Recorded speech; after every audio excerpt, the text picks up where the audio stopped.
the luck of the gods be with you both, Source Hunters.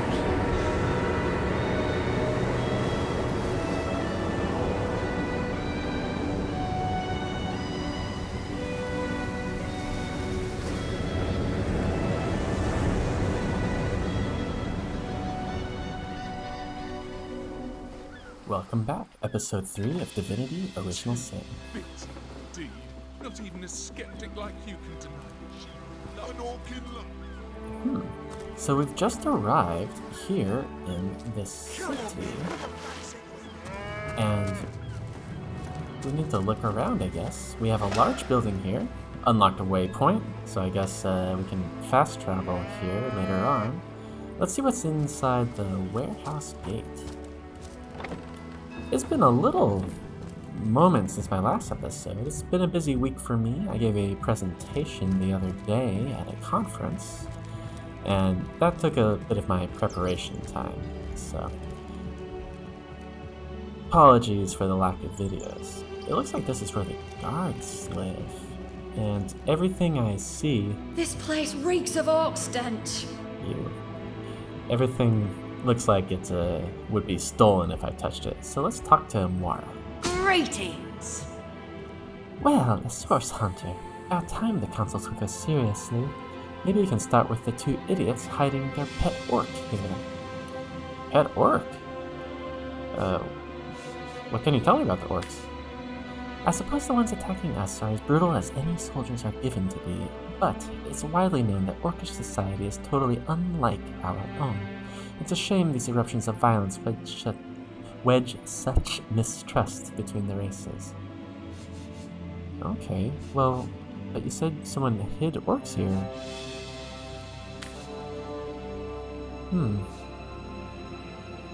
Okay, I guess she doesn't want to talk about it. That's okay. I just kind of want to roam around, get a feel for the area. When this little charm fades, she'll liberate the flesh from our faces. Come now, enough doom and gloom. Cast your gaze instead upon my fair, fanged filly? Charmed she-orc. I didn't realize that was a thing. Her.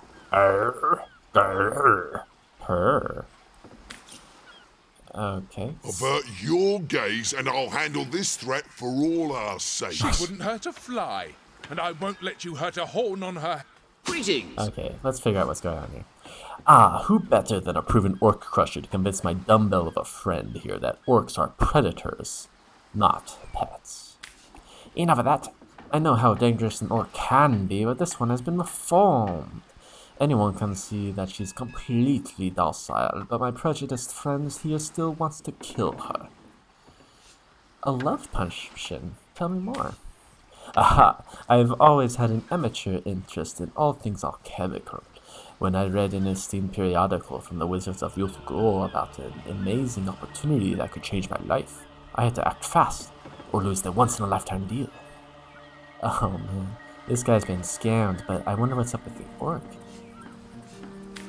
I sent away for their world-famous love potion, available for a limited time only. It has worked exactly as promised. And you used it on an orc? You see what a fool my friend has been, spending all his cash on snake oil and bringing a temporarily tranquilized monster into our midst to boot. What kind of monster would lie in a published advertisement? This guy's, world-wise. I'm sure the effects of the potion will be everlasting as printed. What's this about a charmed orc? My friend here and I were patrolling outside the city walls when who did I see creeping along the shore but this lovely orcish lady? For a brief second, as long as eternity, we locked eyes. Perhaps confused by the butterflies in her stomach, she sprang up and began running, claws bared towards Marius. Uh-oh. Fortunately for him, I had the presence of mind to ignore my sword and instead adroitly fling my pouch of trinkets toward her. A vial of love oceans shattered over her head, and when she turned to face me, she became instantly enamored. Oh man, I'm sure she must have been compelled to join the orcish army under some kind of duress. A lady with such a sweetly savage manner would never willingly join up with these vicious marauders. Okay, this guy is engaged in some pretty deep wishful thinking. Ha! I can assure you there wasn't a hint of sweetness in those murderous eyes when she lunged at my throat. She may be confined here for now, but who's telling when she'll escape, and who she'll rip to shreds? Let me tell you what I think. You see, he'd believe it was noon at midnight if he read it on a printed pamphlet. Please tell me you can reason with him, or ditch reason and use your sword to save him from his murderous darling. Okay, so I have a choice here. I think this orc's enchantment will probably fail after a while. I tend not to think you can dramatically change a person's mind for like years on end, right? So I need to kind of put the kibosh on this. But I don't want to kill her. So let's see. Let's let her live. If that potion were truly worthless, it wouldn't have been able to charm her in the first place. In this docile state, she may prove to be a source of valuable information, maybe about the orc invasions and stuff like that, but we should still be cautious. Of course, Mia says, Mia's a bit more conservative. She's like, you would trust a quack magazine from youthful gore? She's clearly liable to snap at any minute. But she could provide information, I think. Think of the intel this creature could provide. If she begins to revert, these men are armed and will be able to subdue her. That's my line of thought. We'll do that.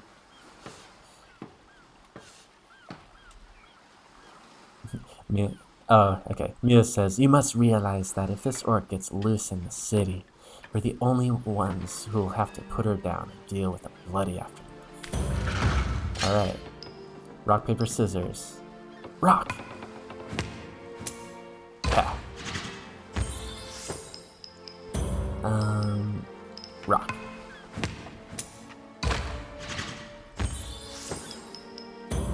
I'll double think for scissors. Yeah. And to finish it off, paper. Ha! My reason is super awesome. So we're gonna keep her alive. And we'll see what's up. Bye! Okay, so the orc lives. Hopefully that doesn't bite us in the ass later. One thing I'm really impressed about with this game is that, I mean, that was just a random thing, like literally I think the second NPC we talked in town, and there was something obvious that we could talk about. There's decisions to be made. Hopefully that was interesting to watch though. Let me know. Because I am hoping that there's a good bit of fighting as well, you know. Slimy, reeking, rotting sea garbage. This rotting sea garbage sounds appetizing. Let's check out the docks here. There's some boats. We're trying to hook up with a wizard at some point. Like, he said he might... Ooh, fishing rod. Can I pick up one of these? Oh, we can. Okay, let's try to fish really quick.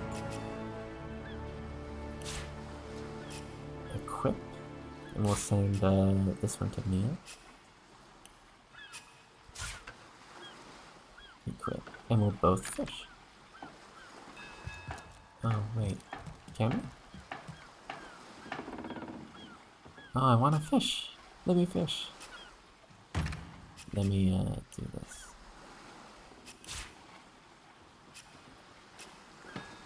Huh. Well, we'll walk around with fishing poles. It's a lot more friendly than walking around with swords, right? Oh man, this is so neat. That said, I did hear in reviews of the game that if you need a lot of hand-holding to know what you do next, this isn't necessarily the game for you. And that kind of thing's always said with like the condescension of the initiated, right? It's like, oh well, you aren't led by your nose for this kind of experience. But, and that kind of condescension isn't needed in life, I think.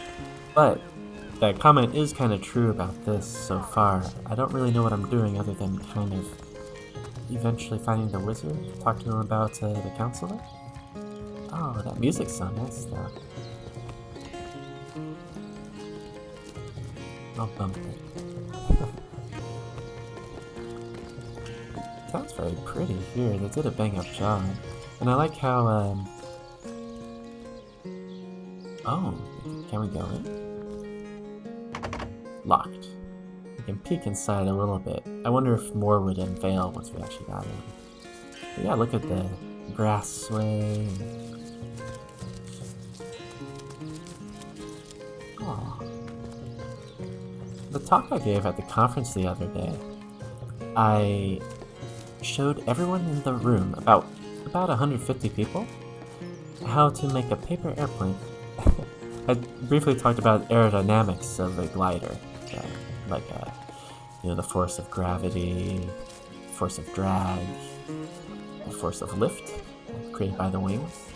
Did a brief overview of that. Went over the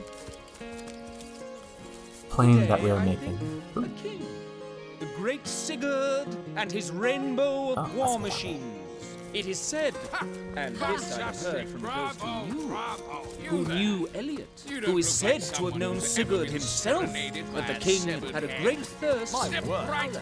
So ardently did he crave creamy blues and gory reds that he held a contest across his realm. Let's talk to him. Greetings! You there, take a seat.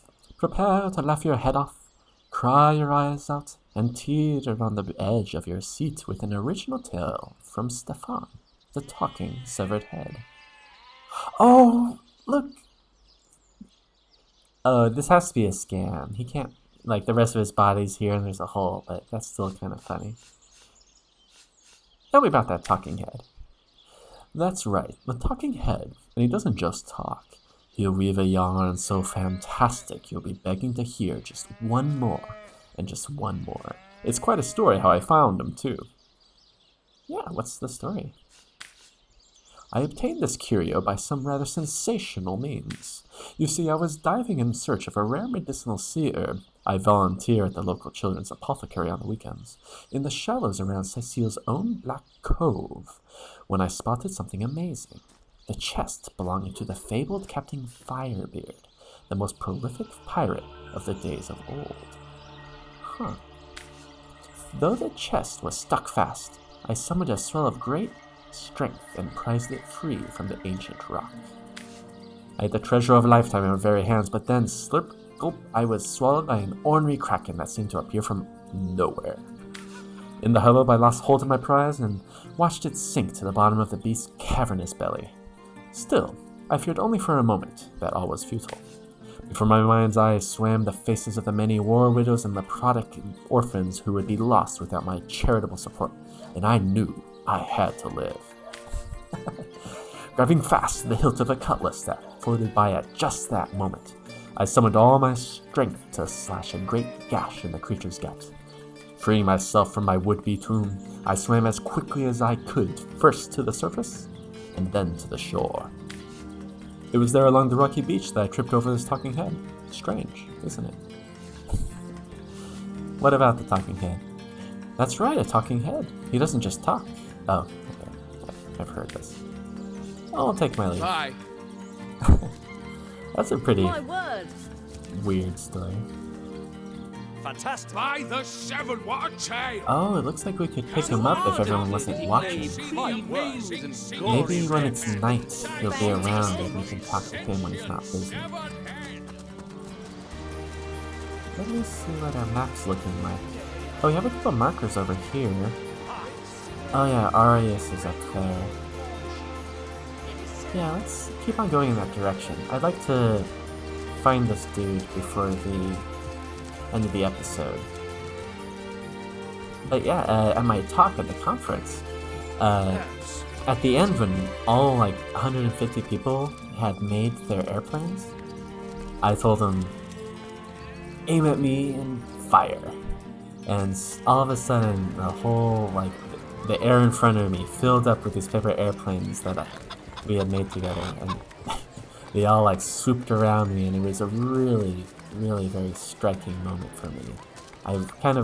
My friend Robin, who's a French photographer here, he was doing video of the event, and I'm really hoping at some point I'll be able to get the footage of that moment from him, and I'll post it here for you guys. Oh, the Legionnaires won. Are you won? Greetings. Oh, the fire here. Bye. We'll leave you alone for now. Yeah, we can warm up by the fire. Oh, I love that. We're all warmed up.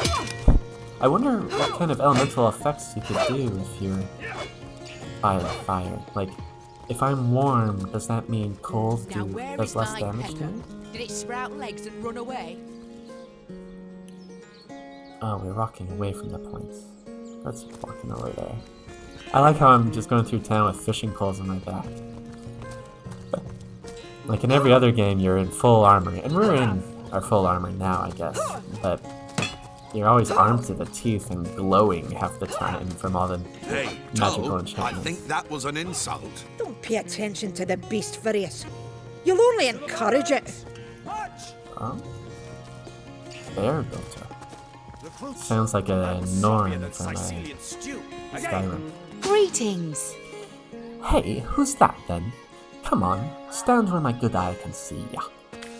Is it all? That's the sauce hunter you're talking to. Curious situation you've got here. Is the woman in this cage under arrest? She may have the look of a woman if you squint hard enough, but she's no more than a wild animal. We got reports of a strange-looking outsider skulking through the town with her ball drawn. I found her crouched behind a tree, taking aim at a fat old rat trotting down the city walls.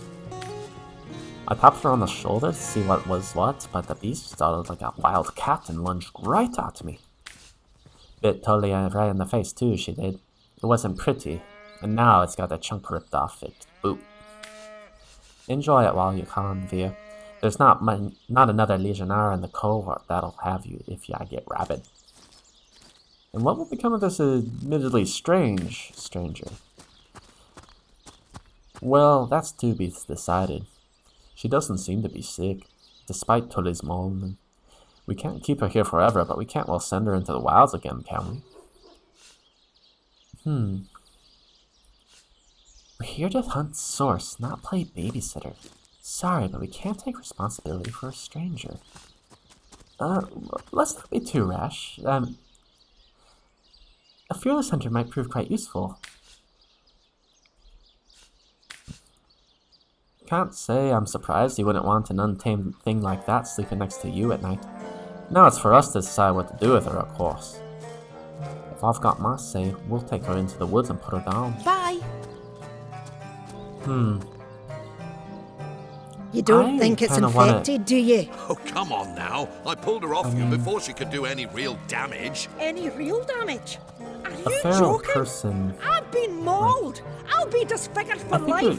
she wasn't bothering Come on anyone with for the a long time dramatics. before. It's not as bad as all that. The Maybe we face, can get her Furious. back to She safety. bit me in the face. Look on the bright side. Everyone knows the ugly soldiers are the most ferocious. Ugly'll be the least of it. The beast looks rabid. In that case, you'll have the pleasure of putting her down yourself. But we need to treat everyone with respect, right? And putting someone down just because they're like tribal or whatever, I don't know, is no good in my book. But Arias is in there, and we'll talk to him next episode. Thanks for watching. Peace.